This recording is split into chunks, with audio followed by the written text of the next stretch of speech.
यहाँ औरंगजेब से जुड़े कुछ रोचक तथ्य दिए गए हैं। एक, जन्म और परिवार। औरंगजेब का जन्म 3 नवंबर 618 को गुजरात के दाहोद में हुआ था।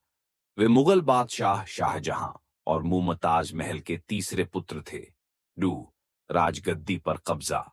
औरंगजेब ने अपने भाइयों के खिलाफ युद्ध में विजय प्राप्त कर 1558 में मुगल साम्राज्य की गद्दी संभाली। उन्होंने अपने पिता शाहजहां को आगरा के किले में कैद कर दिया। 3, सबसे लंबा शासनकाल। औरंगजेब ने 49 वर्षों 658 से 707 तक शासन किया, जो किसी भी मुगल सम्राट का सबसे लंबा शासनकाल था।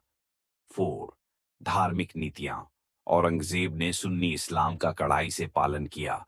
उन्होंने हिंदुओं पर जजिया कर फिर से लगाया, कई मंदिरों को नष्ट किया, लेकिन कुछ हिंदू राजाओं और कलाकारों को संरक्षण भी दिया। 5, सादगीपूर्ण जीवन। औरंगजेब अपने साधारण और धार्मिक जीवन के लिए प्रसिद्ध थे। वे खुद टोपियां सिलते थे और अपनी आय के लिए कुरान की नकल करते थे। 6, सैनिक अभियानों में व्यस्तता। औरंगजेब ने अपने शासनकाल का अधिकांश समय सैन्य अभियानों में बिताया, विशेष रूप से दक्षिण भारत में मराठा शासक शिवाजी और उनके उत्तराधिकारियों के साथ लंबे संघर्ष हुए। 7, बड़े साम्राज्य का निर्माण। औरंगजेब के समय में मुगल साम्राज्य अपनी सबसे बड़ी सीमा तक पहुंचा, जिसमें लगभग पूरा भारतीय उपमहाद्वीप शामिल था।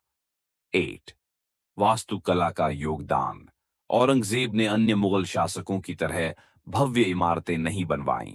हालांकि उन्होंने अपनी पत्नी के लिए औरंगाबाद में बीबी का मकबरा बनवाया, जो ताजमहल जैसा दिखता है। 9, साम्राज्य का पतन। औरंगजेब की कठोर नीतियों और लगातार युद्धों ने साम्राज्य के संसाधनों को कमजोर कर दिया, जिसके कारण उनकी मृत्यु के बाद मुगल साम्राज्य का पतन शुरू हुआ। 10, मृत्यु और अंतिम संस्कार। औरंगजेब का निधन 3 मार्च 1707 को अहमदनगर, महाराष्ट्र में हुआ। उन्हें खुलदाबाद में एक साधारण कब्र में दफनाया गया, जो उनकी सादगीपूर्ण जीवन शैली को दर्शाती है। औरंगजेब का व्यक्तित्व और शासन आज भी इतिहास में विवादित विषय बना हुआ है।